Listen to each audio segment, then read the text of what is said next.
Bonjour à tous, soyez les bienvenus dans Grand Bien vous fasse. Tout au long de la crise sanitaire, de nombreux Français se sont tournés vers les médecines dites complémentaires pour soigner ou tenter de prévenir le Covid-19. Des thérapies dites alternatives, une tendance lourde en France, des pratiques qui peuvent apporter un certain bien-être ou soulager en complément d'un traitement médical. Hélas, certains Français se tournent vers des pratiques qui peuvent se révéler dangereuses quand ils délaissent des médicaments contre une pathologie grave au profit du crudivorisme, du jeûne hydrique ou encore du respirianisme. Alors comment distinguer le bon grain de l'ivraie au moment où de nombreux concitoyens doutent plus que jamais de la parole scientifique et médicale? Pourquoi ces thérapies dites complémentaires sont si difficiles à évaluer scientifiquement? Quelles sont les plus fiables pour accompagner certains troubles? Quelles sont les formations et les lois qui encadrent ces pratiques? Comment repérer un gourou du bien-être? Comment détecter les dérives sectaires? Éléments de réflexion et de débat ce matin. Vous pouvez nous appeler au 01 45 24 7000 ou nous laisser une note vocale sur l'appli France Inter, sans oublier la page Facebook de Grand Bien vous fasse, une émission en partenariat avec le mensuel Ça m'intéresse. Bienvenue dans Grand Bien vous fasse, la vie quotidienne mode d'emploi. France Inter, Ali Rébéi, Grand Bien vous fasse. Ok, on vide son sternum et on ouvre bien grand les chakras. Encore un dernier rayon. Fini pour aujourd'hui. Bravo Steph, t'as complètement déstabilisé Charlotte. Elle a au moins 6 chakras de refermés. Ça va, toi l'escroc, te mêle pas de ça, sinon je vais te les refermer, tes chakras, ça va être vite fait. Et pour nous aider à y voir plus clair dans la jungle des médecines dites complémentaires, nous recevons le docteur Pierre de Brémond-Dars. Bonjour. Bonjour Ali. Vous êtes médecin généraliste en centre municipal de santé. Vous êtes membre du collectif FECMED. Expliquez-nous ce qu'est FECMED en quelques mots. FECMED, c'est un collectif de médecins, de soignants et de citoyens qui s'est regroupé il y a maintenant 3 ans suite à une tribune signée par 124 puis 3000 professionnels de santé pour demander... Dans le Figaro ? Dans le Figaro, tout à fait, dans le Figaro Santé, pour demander plus de clarté et le déremboursement de pratiques de soins non conventionnelles. Ça a fait un peu de buzz. En gros, on a pris des plaintes. On s'est fait attaquer par des syndicats d'homéopathes, donc on s'est formé en collectif pour, à la base, organiser notre défense. Et puis, comme on aimait bien travailler ensemble, on a continué à travailler ensemble sur d'autres sujets pour lutter contre la désinformation en santé. Donc, en s'opposant, en fait, depuis 2018, soit sur les réseaux sociaux, soit sur YouTube, soit dans notre quotidien, à de la désinformation en santé. Et on a vu avec la crise du Covid que c'était pas inutile. Bonjour, docteur Adrien Chaboche. Bonjour Ali. Vous êtes médecin généraliste à Paris et vous dirigez un centre de médecine intégrative. C'est quoi la médecine intégrative en quelques mots ? En quelques mots, c'est justement ce qui ne va pas être alternatif. C'est-à-dire que l'on va incorporer des pratiques qui peuvent être complémentaires, mais dans une cohérence, une rigueur scientifique et une cohérence, une organisation médicale. Bonjour Serge Guérin. Bonjour. Vous êtes sociologue et vous êtes président de l'Agence des médecines complémentaires et alternatives. Quel est l'objet de cette agence ? En quelques mots, on va y revenir tout à l'heure. Globalement, pour aller très très vite, l'agence, elle est là, c'est une association qui est là pour réfléchir à ces enjeux. En fait, on est parti du principe tout bête que à peu près 44% des Français utilisent et qu'il s'agirait de regarder un petit peu ce qui se passe. Donc c'est à la fois de la réflexion avec des gens qui sont plutôt favorables, des gens qui sont parfaitement défavorables, des gens qui réfléchissent à tout ça. C'est une question de démocratisation. C'est aussi comment on échange, comment on discute de tout cela, et puis c'est de l'évaluation, c'est la réflexion avec des scientifiques et des chercheurs autour de toutes ces problématiques. Et vous publiez chez Michalon les 20 grandes questions pour comprendre l'homéopathie. Bonjour Christian Gravel. Bonjour Ali Rébéi. Vous êtes préfet, secrétaire général du comité interministériel de prévention de la délinquance, de la radicalisation et de la dérive sectaire, rattaché au ministère de l'Intérieur. En ce moment, vous êtes particulièrement attentif aux dérives liées aux thérapies dites alternatives et évidemment à leurs dérives sectaires. Exactement. Déjà, merci pour votre invitation. Je précise peut-être en 2 mots ce que c'est que la Mivilude aussi. La qui Mivilude, intègre... qui est au cœur du CPDR, qui a été rattaché depuis 1 an au ministère de l'Intérieur, sous l'impulsion de la ministre Marlène Schiappa. Après une période, on va le dire, un peu de flottement, depuis 1 an, on a renouvelé complètement les équipes. On a une magistrate, Hélène Romdan, qui est à la tête de l'équipe de conseillers, d'experts, qui connaissent parfaitement les sujets. On réactive, on redynamise, et je le dis notamment à nos auditeurs, puisque des milliers de familles en France sont concernées par ces phénomènes-là. souvent discret, avec en plus derrière une problématique, c'est que la plupart des victimes n'ont pas conscience, par définition, puisqu'elles considèrent être dans le vrai, et d'autres ont honte d'admettre qu'elles ont été manipulées. Donc on y reviendra bien évidemment dans le courant de l'émission, mais c'est important de pouvoir ouvrir des portes et dire que la Miviludes, en tant qu'institution de l'État, coordonnant l'ensemble des politiques de prévention et de lutte contre ces dérives-là, sont à leur service. Bonjour Caroline Penaud. Bonjour Ali. Vous êtes chef du service environnement mensuel Ça m'intéresse et vous consacrez un dossier à ces médecines dites alternatives. Que regroupe-t-on sous le vocable des médecines dites complémentaires? La Haute Autorité de Santé parle de thérapie non médicamenteuse, l'Organisation mondiale de la santé évoque des médecines traditionnelles et certains chercheurs parlent d'interventions non médicamenteuses. Aidez-nous à y voir plus clair. Alors c'est un peu compliqué parce qu'effectivement il y a beaucoup de dénominations, on les appelle aussi parfois médecine douce ou naturelle, même si les médecins préfèrent effectivement souvent médecine complémentaire ou thérapie complémentaire. Si on regarde le total, il y en aura à peu près 400. Alors il y a un peu tout n'importe quoi dedans, il y a des choses qui sont reconnues, d'autres qui sont complètement fantaisistes, voire dangereuses. Le Sénat avait fait une liste de 115 thérapies en 2013 et c'est vrai qu'on a à la fois des médecines traditionnelles, des médecines où il y a quand même des études avec des preuves sur leur efficacité, donc c'est vrai qu'on a le meilleur qui côtoie le pire dans cette vaste nébuleuse. Pierre de Brémond-Dars, pour vous, il y a la médecine et puis le reste. Alors, la médecine, pour être un peu caricatural, la médecine, c'est une science qui veut maintenir, préserver ou améliorer l'état de santé des personnes. Donc tous les termes sont importants. Et le terme là dont on parle, c'est la science. Donc la science, ça veut dire une évaluation scientifique des choses. Et c'est un peu ce qu'on essaye de faire. Et c'est le rôle en France de la HAS notamment, de se prononcer sur l'intérêt des soins. Donc on a un soin qui peut être un soin de santé. Un soin, ça peut être un soin du corps, on se fait du bien.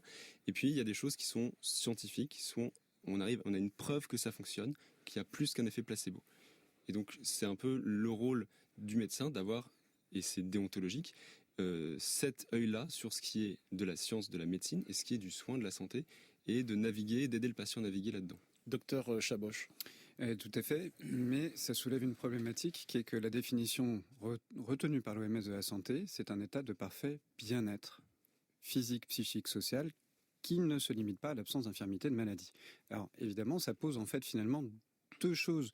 D'une part, il y a l'aspect médical, thérapeutique, et en France, on est régi par deux filières finalement. La filière médicale, dans le sens médical, paramédical, qui répond du ministère de la Santé, et la filière de la psychothérapie, de l'accompagnement sur le plan psychologique, les psychiatres sont un petit peu à cheval sur les deux, de la filière donc de la faculté de psychologie, mais qui n'est pas régie par le ministère de la Santé. On a un hiatus, alors ça c'est très franco-français, c'est pas pareil dans d'autres États, ça relève de notre organisation. Le problème étant qu'il y a des patients qui vont venir chercher un besoin d'un bien-être, comme effectivement vous l'avez précisé, et dans quelle case on se situe. Où est-ce qu'on se situe et dans quel encadrement?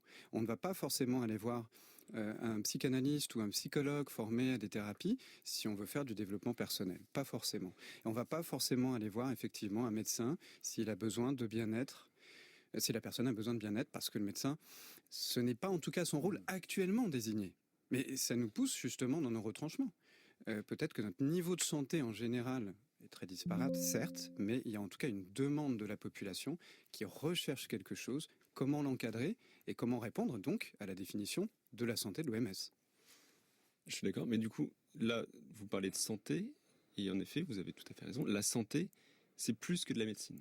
La santé, c'est aussi le fait de pouvoir aller au travail sans se prendre trop de pollution, sans respirer trop de pollution. C'est aussi le fait de pouvoir avoir accès à des aliments le moins transformés, le plus meilleur pour la santé possible. Et donc, il faut peut-être aussi démédicaliser la santé. Et le médecin, par contre, dans sa posture déontologique, a un rôle de conseil de son patient. Et dans ce rôle de conseil, doit respecter les données scientifiques. Et à ce niveau-là, on doit être irréprochable. Et comment le former, ce médecin? Parce que pour le hasard des choses, nous sommes issus d'un même CHU, c'est le hasard des choses. On connaît bien la filière d'enseignement, notamment de l'acteur de premier recours, qui est le médecin généraliste, dans notre système de santé. Or, nous n'avons pas d'enseignement suffisamment appuyé, suffisamment clair et suffisamment désigné sur les pratiques complémentaires. Moi, ça va être mon terme, mais synonyme, intervention thérapeutique non médicamenteuse, ça c'est de la sémantique. Et comment on fait pour justement former ces professionnels de santé qui ont pour rôle d'encadrer, coordonner, diriger, conseiller nos patients. Alors en mars 2018, vous le disiez, Pierre Brémond d'Ars, vous avez publié, le collectif FECMED, dans le Figaro, avec 124 médecins, une tribune. Vous dénonciez le manque de fondement scientifique de ces thérapies dites alternatives. Vous y réclamiez des informations sur leurs effets délétères et leur efficacité réelle. Vous êtes partisan donc de la médecine basée sur la science, l'evidence-based medicine. Oui, tout à fait. Voilà. Quand on prend une décision médicale avec un patient, on va se baser sur 3 choses. Les données scientifiques, et donc ces données scientifiques, c'est la HAS qui les produit, et elle a été amenée notamment HAS, sur la Haute Autorité de Santé. Voilà. Et c'est ce qu'elle fait. Elle a fait sur l'homéopathie. Elle a constaté qu'il n'y avait pas plus d'effet que le placebo. Ça a amené au déremboursement. Elle est tout à fait en mesure de le faire aussi sur les autres thérapies. Et il y a des études sur l'hypnose, par exemple, qui sont assez encourageantes. D'autres sur d'autres techniques comme le jeûne ou autres, qui sont beaucoup moins encourageantes. Et on peut se tenir au courant en étant à jour sur les recommandations, ce qui n'est pas facile, mais ce qui est possible. Et donc, pour prendre la décision médicale, 3 choses. Ces données scientifiques, la connaissance du médecin, donc, qui est de son expérience, et bien sûr toujours la volonté et la représentation du patient. C'est un triptyque. Je vous propose d'écouter la professeure Laurence Verneuil dans Grand Main vous fasse en 2019 à propos de la médecine basée sur les preuves. Pour se poser la question de l'intégrité et du sens des médecines complémentaires, l'enjeu, c'est leur évaluation. La recherche qualitative est strictement une approche scientifique au même titre que la médecine basée sur les preuves. Simplement, nous ne sommes pas dans le même paradigme. On change finalement le regard sur la réalité, et au lieu de dire, comme dans le BM, l'evidence-based medicine, la médecine basée sur les preuves, au lieu de faire croire qu'on est dans une objectivité qui n'existe pas, la recherche qualitative assume la subjectivité et l'intersubjectivité. Et il y a une co-construction de la connaissance du savoir. Qu'est-ce que l'objectivité ? Enfin, un chercheur confronté même à des sciences fondamentales, devant un microscope, il a toujours son propre regard qu'il porte sur les choses. Docteur Adrien Chaboch, votre réaction sur les propos du professeur Laurence Verneuil ? Oui, une petite élément de précision et d'explicitation quand le professeur Verneuil parle de recherche qualitative. Qu'est-ce qu'on entend ? Parce que ça, c'est pédagogique, c'est très important de faire la distinction. Il y a la recherche quantitative et la recherche qualitative. Elles ne sont pas opposées, elles sont complémentaires, évidemment. La recherche qualitative, elle va s'intéresser effectivement à réaliser un certain nombre de méthodologies spécifiques qui vont relever par exemple de l'entretien avec un patient, de groupes d'études, ce qu'on appelle des focus groups. Et là, on va s'intéresser essentiellement non pas à des chiffres statistiques que l'on va démontrer avec des différences significatives qui relèvent de la méthode quantitatif, mais par contre, on va avoir accès au contenu des pensées, au contenu des émotions, à l'intersubjectivité. Bon, ça, c'était pour un pas, parce que ça, je pense, c'est important pour nos auditeurs. Mais ce qui est important aussi, c'est d'entendre par là, je vais prendre un exemple très concret pour pas éviter de tourner en rond. On a fait une étude sur les effets du traitement, de la prise en charge de la douleur avec l'hypnose, pour un exemple très simple, qui n'est pas une maladie, ce sont les femmes qui accouchent. Bon, on a fait une étude quantitative en comparant un bras de femmes qui vont accoucher avec une méthode habituelle et un bras avec des femmes qui accouchent méthode naturelle, enfin habituelle on va dire, plus la prise en charge de la douleur par l'hypnose. Ok. Qu'est-ce qu'on a eu comme résultat ? L'évaluation de la douleur par un moyen quantitatif, c'est-à-dire une échelle d'évaluation de la douleur, une note entre 0 et 10, ok. Dans le bras où il n'y avait pas d'hypnose, disent j'ai souffert à 8 sur 10. Vous m'en voudrez pas de l'imprécision, mais je vous rapporte le propos en général. Et dans l'autre bras, 8 sur 10. Alors, pas de différence significative. Oui, mais ces patientes ont toutes dit, j'ai senti la douleur, c'est à 8 sur 10. En revanche, j'ai ressenti un bien-être, j'ai vécu mon accouchement différemment. Et tout un tas, évidemment, de conséquences. Donc, c'est là où on est dans une difficulté, c'est-à-dire que nos outils ne sont pas mauvais, absolument loin de là, mais peut-être incomplet, et on peut peut-être être en train de s'en rendre compte. Caroline Penaud, de Ça m'intéresse, quels sont les obstacles à l'évaluation scientifique de ces médecines dites complémentaires ? En fait, la médecine fondée sur les preuves, on passe par des essais cliniques randomisés en double aveugle. Donc ça veut dire qu'on prend 2 groupes ? On forme 2 groupes de patients à peu près équivalents. Et un groupe va avoir le traitement, un groupe va avoir un traitement placebo. Et ni le médecin ni le patient sait s'il prend le traitement, en gros. Et c'est vrai que sur des médecines manuelles comme l'ostéopathie, ça va être un peu compliqué d'avoir le même genre de méthode. Alors les chercheurs ont trouvé des parades, par exemple pour l'acupuncture, on fait des études, on utilise des aiguilles rétractables ou bien on pique à côté pour voir si l'effet que va ressentir le patient, est-ce que c'est vraiment dû à l'aiguille sur le méridien ou autre chose. Donc, et comme ça, le praticien ne sait même pas non plus s'il utilise la fausse aiguille ou la vraie. Pierre de Brémond-Dars. Alors, et en effet, les études en double aveugle, c'est une façon d'évaluer, il y en a plus, et je suis d'accord que la recherche qualitative et quantitative sont deux choses qui fonctionnent ensemble. Le qualitatif, c'est aussi EBM. Evidence-based medicine. C'est aussi evidence-based, pardon. Mais les protocoles, la seule chose qui est importante, c'est que les protocoles soient bien conçus. Un protocole où on compare la situation classique si on compare du coup l'accouchement classique à l'accouchement plus quelque chose, on va forcément avoir une différence. La question c'est toujours, est-ce que le plus quelque chose, c'est juste le fait qu'il y ait une personne en plus qui accompagne, qui fait de l'hypnose, de la médiation, qui met dans un état de conscience, ou est-ce que c'est vraiment la chose qui est spécifique à l'hypnose? Et ça, c'est hyper intéressant parce que le jour où on prouve que ça est utile, non seulement ça nous permet d'intervenir de façon beaucoup plus douce, avec moins d'effets indésirables, mais ça nous permet aussi, du coup, déontologiquement, de le proposer aux patients de façon beaucoup plus large. Alors les médecines dites complémentaires sont une nébuleuse. D'un côté, des pratiques fondées sur la science qui bénéficient d'études cliniques. Il y en a quelques-unes, vous les avez citées. L'hypnose, où il y a aussi la méditation de pleine conscience pour certaines affections. Et puis il y a des pratiques plus ou moins farfelues, voire dangereuses. C'est au sein de ces pratiques que l'on retrouve le plus grand risque de dérive. Christian Gravel. Oui, je vous confirme que effectivement on a une activité extrêmement dense à la Miviludes depuis un certain nombre d'années, avec des sollicitations qui relèvent essentiellement de ce domaine-là, liées à la thématique de la santé et du bien-être, ce qui est normal. La société va pas très bien, et on peut imaginer quel a été l'effet démultiplicateur provoqué par la crise sanitaire, le climat anxiogène que cela a suscité, les conséquences sociales, psychologiques, psychiques aussi pour beaucoup de nos concitoyens. Et donc, une croissance quasi exponentielle des saisines dont on a fait l'objet sur ces thématiques-là. Donc il y a une réalité, nous, il ne revient pas à la Miviludes de nous exprimer, ça va de soi, nous ne sommes pas une autorité sanitaire, sur le bien fondé ou la distinction entre des médecines complémentaires alternatives fiables ou pas, même si on pense que, évidemment, par un constat objectif aussi, ce qui nous remonte qu'un certain nombre d'entre elles, ça a été rappelé par le docteur, que certaines sont objectivement efficaces, peuvent apporter du bien-être, au moins déjà ça. Mais je ne veux pas rentrer dans le débat, j'ai aucune légitimité pour ça. Mais c'est vrai qu'on ne peut pas mettre sur le même plan l'hypnose médicale, la méditation de pleine conscience. Avec l'urinothérapie. Avec l'urinothérapie, voilà. Et c'est malheureusement pas une plaisanterie. On peut laisser imaginer à nos auditeurs, sans rentrer dans le détail, en quoi consiste cette pseudothérapie. Au-delà du clin d'œil, il faut quand même rappeler que tout ce qui relève du rejet, de l'exploitation de techniques en rapport avec la médecine est inscrit dans l'histoire des dérives sectaires, des mouvances sectaires.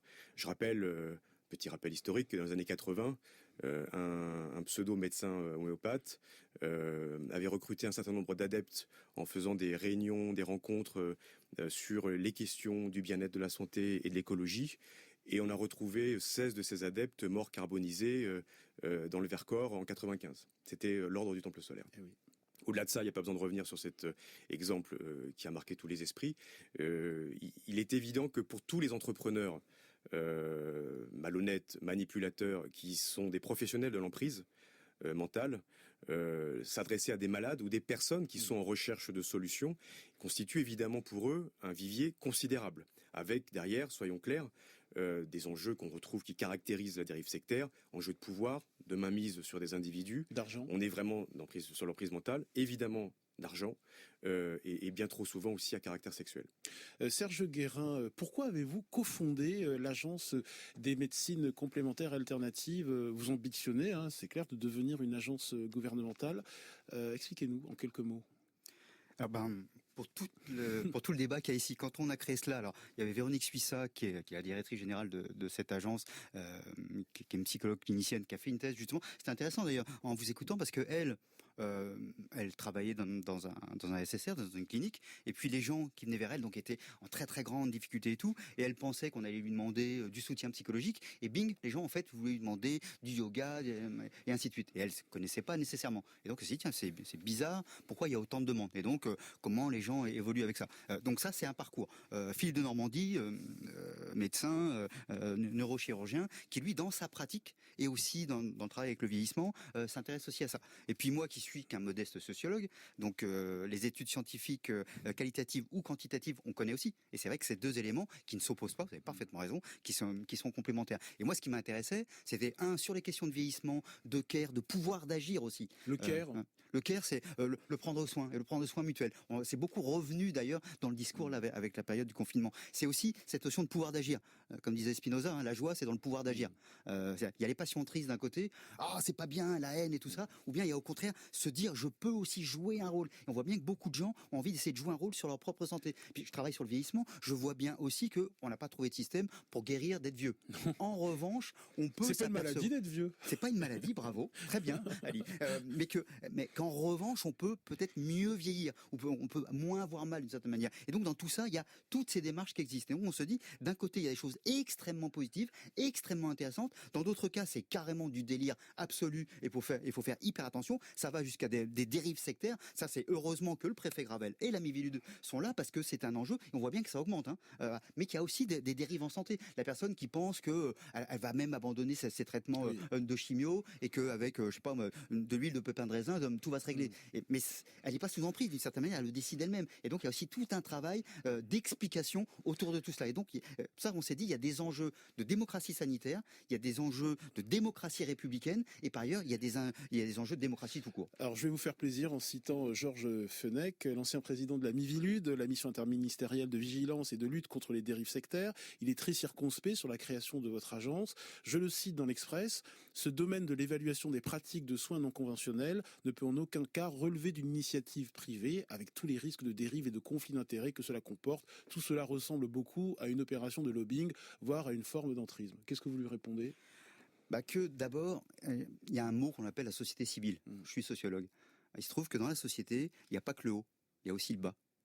Et que donc, si on méprise le bas, au bout d'un moment, il y a une incompréhension entre le bas et le haut. C'est un peu ce qu'on vit, ça s'appelle par exemple les gilets jaunes. Donc on peut traiter avec tout le mépris que l'on veut, mais quand il y a 44% de la population qui utilise, quand il y a 66% des gens qui utilisent l'homéopathie, on peut dire ils sont idiots, ils n'ont rien compris, si on veut. Sauf que c'est quand même pas mal de respecter les gens, de discuter un peu avec eux. Donc là, l'État l'a pas fait, et donc on s'est dit, avec des gens qui n'ont pas d'intérêt particulier dans l'histoire, ça intéresse, ils se sont dit, on va voir ce qui se passe, on va réfléchir, on va fédérer, avec des gens qui sont plus ou moins pour, plus ou moins contre. Il y a par exemple des élus, il y a une pharmacienne, Agnès Firmin-Lebaudot, qui est carrément contre, dit non, c'est pas du tout intéressant, mais en revanche, elle voit bien que beaucoup de ses électeurs, et tout ça, donc elle se dit, il faut voir un petit peu ce qui se passe. Donc on est plutôt dans cette logique-là, de dire, écoutons la société. Ça veut pas dire que la société a raison. Ça ne veut pas dire que parce que vous êtes majoritaire, vous avez raison. Mais c'est pas parce que vous êtes majoritaire, vous avez tort non plus. C'est pas parce que vous n'êtes pas médecin que vous avez tort non plus. Donc c'est aussi l'idée de écoutons, discutons et essayons de trouver la voie du dialogue, ce qu'on fait là par exemple. Et c'est dans une société qui est un peu... On va laisser dialoguer. Qui manque de pacifique. C'est aussi discuter ensemble et on a le droit de ne pas être d'accord. Pierre de Brémond-Dars. Je suis ravi que vous parliez de la société, parce que la société, avec toute sa diversité, sa couleur, elle est dans mon cabinet de consultation tous les matins. Je travaille dans un centre de santé du coup municipal, dans une zone de la banlieue sud, un peu défavorisée. Et la société, elle n'a pas forcément besoin de pratiques de soins non complémentaires, elle a avant tout besoin d'autres choses. Je pense qu'on a autre chose à faire avec quelques millions d'euros que d'essayer de voir si jamais l'homéopathie, dont on sait depuis 200 ans que ça ne marche pas, est utile. On a besoin d'assistantes sociales, on a besoin d'infirmières auprès de nos vieux et d'aides-soignantes. On a besoin d'avoir un système de santé structuré et qui s'adapte. Et aujourd'hui, avec la crise de la démographie médicale, avec en plus la crise de la confiance médicale, le vrai conseil, c'est peut-être de faire moins et de ne pas proposer des choses en effet qui soient du domaine du magique ou du domaine un peu de l'alternatif, mais de se baser sur les données de la science et donc sur ce que dit l'HS, des pratiques qui seront évaluées par des études scientifiques. Et ensuite, pour les patients, redonner le pouvoir aux patients, c'est aussi, nous, médecins soignants, leur laisser parler, donc donner du temps aux médecins pour qu'ils parlent, et donner aux patients des choses qui ne seront pas délivrées par un praticien. Donc c'est mieux marcher, mieux manger, c'est la base. Docteur Adrien Chaboch. Alors absolument, l'aspect qualitatif, c'est-à-dire d'amener quelque chose qui soit de qualité. Mais on ne peut pas opposer non plus un manque de moyens financiers, parce que c'est une réalité de notre système actuel, économique et politique, et du système de santé. Je vais reprendre un exemple hyper concret sur le terrain, effectivement, dans notre cabinet. Quand je vois qu'un patient va être sous somnifère, un traitement qui a des effets secondaires, qui a des effets au long terme, dont on va payer dans la société les effets sur la mémoire, sur le cerveau, 15 ans, 20 ans après. Ça fait 10 ans qu'ils ne sont pas autonomes et qu'ils ont des troubles du sommeil. Et sans aucune magie, mais sur des choses qui sont basées sur des preuves, sur, oui, du rapport humain, mais oui aussi une technique, une pratique psychocorporelle qui peut être, et on ne va pas faire aucune publicité, ça on peut en être plusieurs, hypnose, sophro, méditation, et qui en quelques séances, et encore une fois sans aucune pensée magique, va se sevrer naturellement de ce somnifère, va retrouver une autonomie, va retrouver une qualité de vie, et on sait que les troubles du sommeil entraînent des polypathologies gravissimes. Pourquoi est-ce qu'on ne met pas cet effort-là, justement, sur des moyens humains, humanistes, qui préservent l'autonomie et qui coûtent pas grand-chose finalement? Allez, on évoquera dans quelques instants les formations très hétérogènes autour des médecines complémentaires. Vous pouvez intervenir au 01 45 24 7000. Sachez que l'enregistrement de Par Jupiter aura bien lieu à Nancy aujourd'hui à 17h.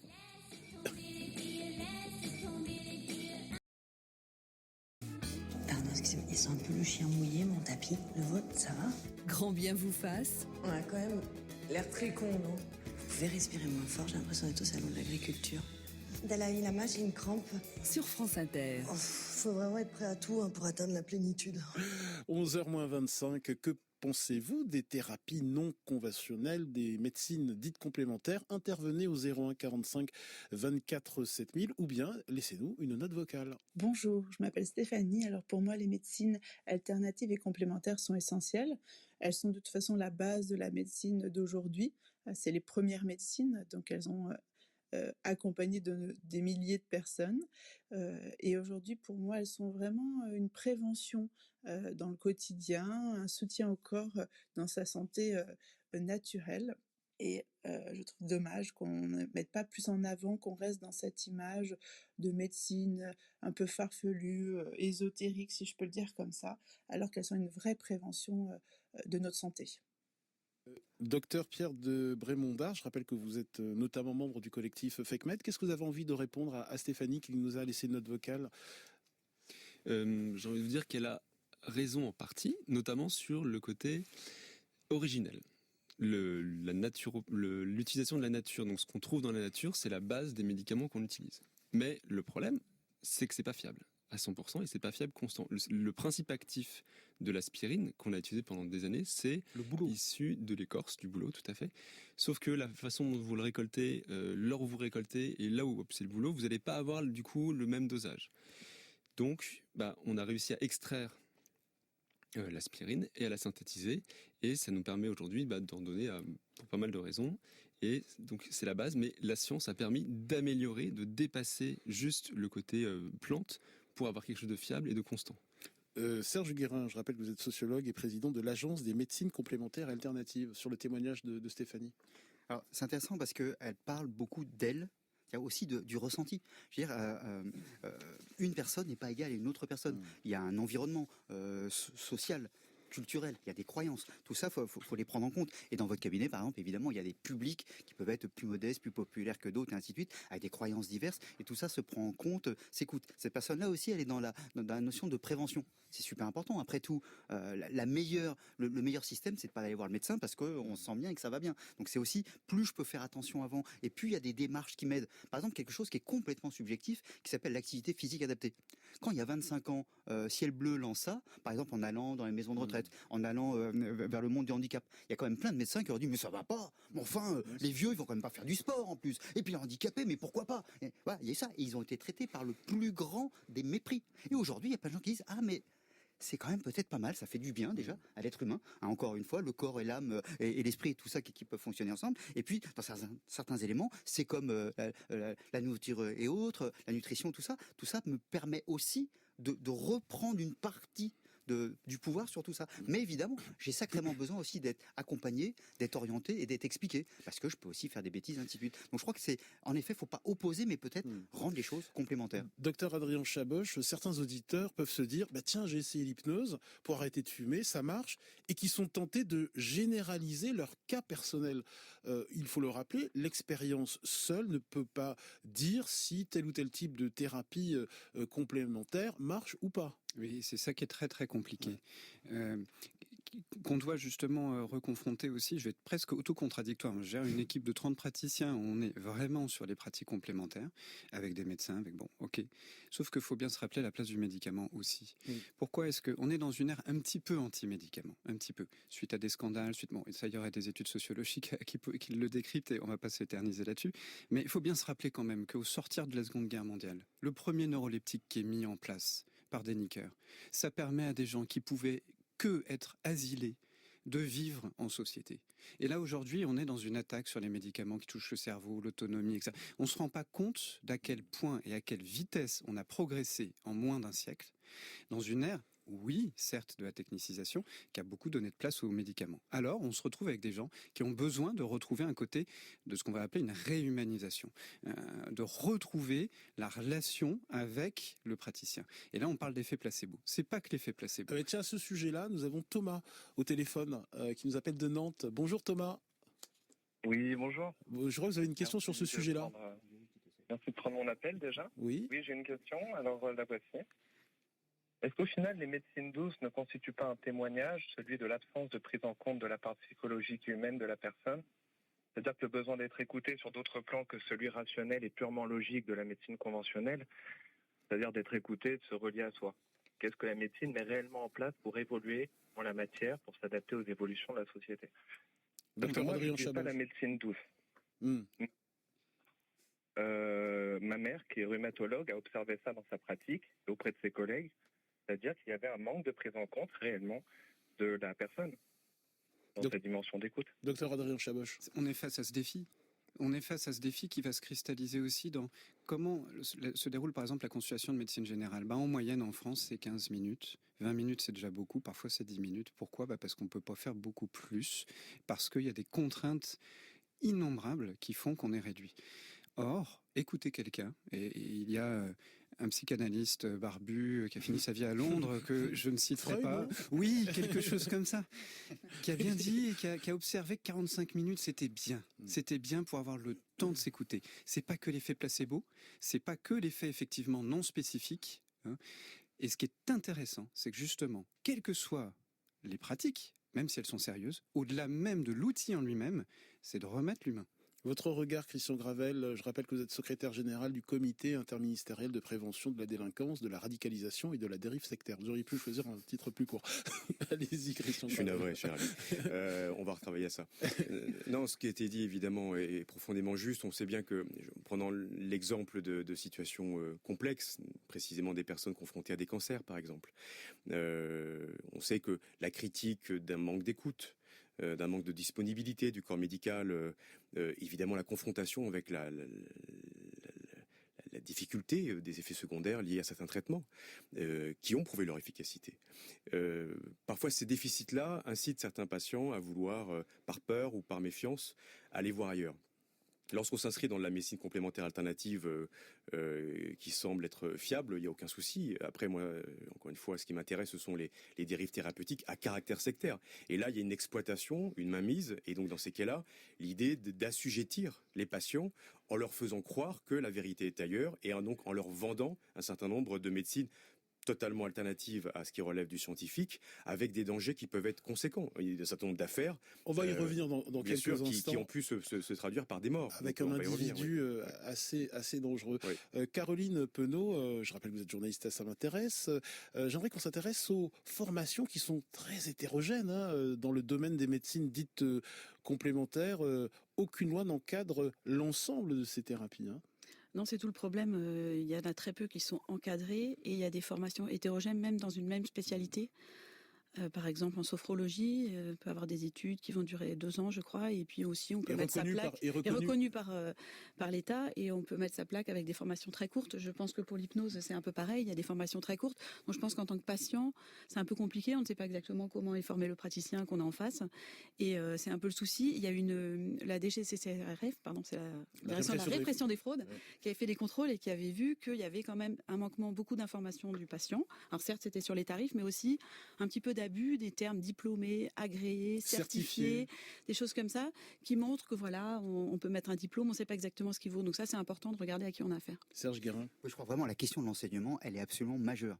C'est-à-dire qu'il y a des diplômes universitaires, il y a ce qu'on appelle les RNCP qui sont déclarés par le ministère du Travail. C'est quoi les RNCP? Registre national, voilà, certification professionnelle. Voilà, et c'est ça qui est. Et sinon, on met sa plaque n'importe comment. Et là, je sais pas si on est dans la magie, mais en tout cas, on est au moins dans le charlatanisme. Et donc là, en effet, il faut être hyper attentif à ces questions-là. C'est-à-dire qu'un médecin, c'est un médecin. Voilà, il n'y a pas de débat. Il a fait les études, ainsi de suite. Là, il y a des gens. Alors, il y a certaines pratiques. L'acupuncture, par exemple, il faut être médecin pour pratiquer l'acupuncture. Et sinon, c'est l'exercice illégal de la médecine. Docteur de Brémond-Dars, de FECMED. Alors, sur la formation, il y a différentes choses. Il y a la formation donc à l'exercice de pratique de soins non conventionnels, où là, on n'est pas forcément d'accord, surtout s'il n'y a pas de preuve que la pratique de soins non conventionnels n'est pas adaptée. Et il y a la pratique de l'écoute du patient. Dans un cabinet de médecine générale aujourd'hui, mon rôle, c'est pas de dire aux gens « ne faites pas ça », c'est d'écouter les gens et d'être vigilant sur justement les dérives, que quelqu'un puisse se sentir capable de me dire qu'il soit assez en confiance pour me dire « en fait, docteur, votre vaccin, je veux pas parce que », ou la chimiothérapie, je veux pas parce que mon rôle après, c'est de reprendre les choses avec lui, de l'écouter et de lui dire « ok, voilà vos peurs, qu'est-ce que je peux vous apporter comme réponse ?» Bon, j'ai pas la réponse, on va chercher ensemble. Et c'est la formation à ça qui est important.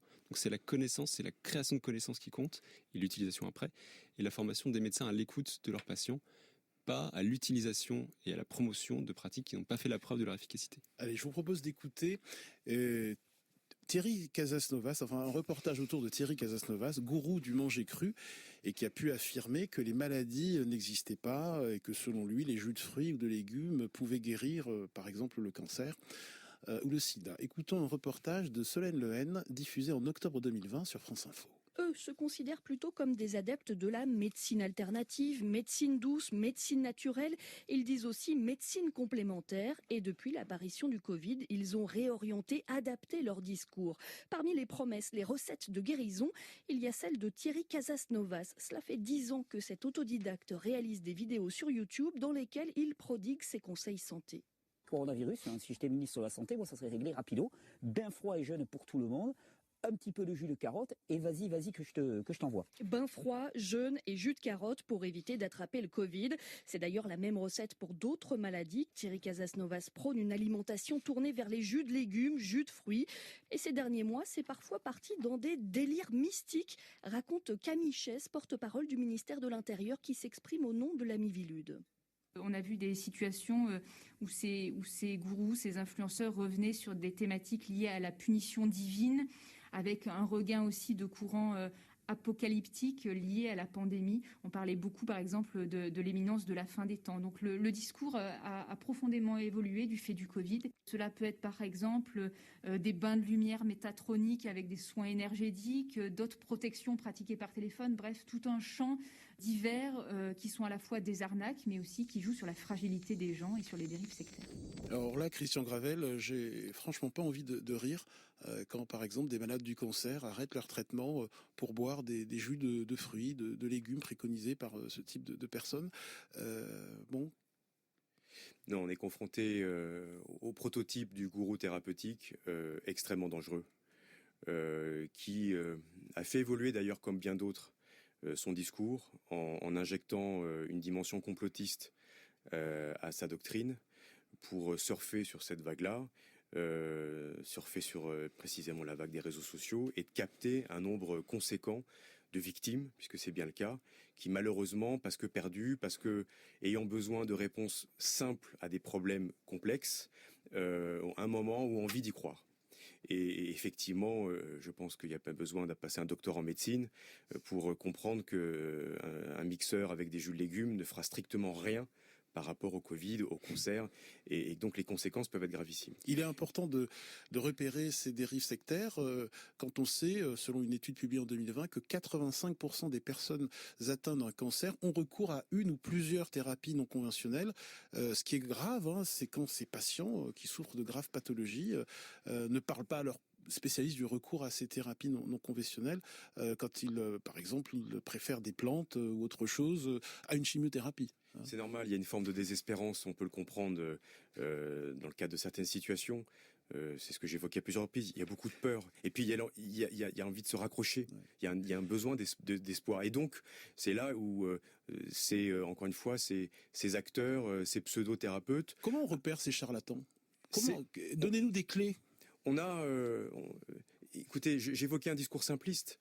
Vous avez passé un extrait de l'individu évoqué. Je ne vais pas lui faire de publicité, je ne répéterai pas son nom. On se croirait confronté à un film comique presque. Et les discours simplistes, le discours de vérité, l'idée de rejeter tout ce qui relève du système. Et c'est la convergence qu'on a entre des mouvements à caractère sectaire et aujourd'hui des mouvements complotistes comme QAnon par exemple, qu'on retrouve dans des cortèges anti-vax intégristes. L'idée, c'est pas de critiquer telle ou telle technique, pourquoi pas. Je le rappelle, en France, et c'est un droit fondamental. Les libertés de conscience, les libertés thérapeutiques sont sacrées. Néanmoins, il y a une nécessité, effectivement, de veiller à faire prendre conscience, et c'est aussi le rôle de la Miviludes de contribuer à informer et à répondre aux interpellations de nos concitoyens sur tel ou tel sujet. Et notamment par rapport à des situations qui peuvent être graves lorsque des familles peuvent se retrouver en situation de rupture avec des situations qui peuvent se terminer par des drames. Docteur Adrien Chaboch. Donc ce qui peut nous aider très rapidement finalement à discerner quelque chose d'un praticien, ça va être le caractère clivant. C'est-à-dire que dès lors qu'on se retrouve dans de l'alternatif ou du perpendiculaire, moi j'appelle ça du perpendiculaire, parce que du coup on quitte le sillage de ce qui raisonnablement a été montré, prouvé, étudié, évalué. Bon, un exemple, dans mes recherches, j'ai étudié justement la médecine ayurvédique. Serge a bien montré dans son rapport que il y a des pays dans lesquels les pratiques traditionnelles sont intégrées dans le système de santé. Par exemple l'Inde. Mais quand je discute avec des médecins indiens et des personnes qui vivent là-bas, elles me disent mais quand on a un cancer, on fait une chimio, on ne va pas aller se soigner que avec les plantes. Donc on est dans de l'intégratif. Et le problème, c'est aussi un problème de désignation de sémantique. Quand on dit médecine complémentaire et alternative, on classe dans une même case deux choses, qui est de l'ordre de la recherche et ce qui est de l'ordre du terrain. Et sur le terrain, ce qui est raisonnable, c'est ce qui est complémentaire. Et à 10h51, eh bien, je vais m'administrer un gros pan sur le bec, parce que j'ai dit tout à l'heure que l'aspirine était issue du bouleau, ce qui est une bêtise absolue. Des auditeurs nous l'ont fait remarquer, ils ont bien raison, nos auditeurs, ils sont très intelligents. Évidemment, l'aspirine est issue du saule, évidemment.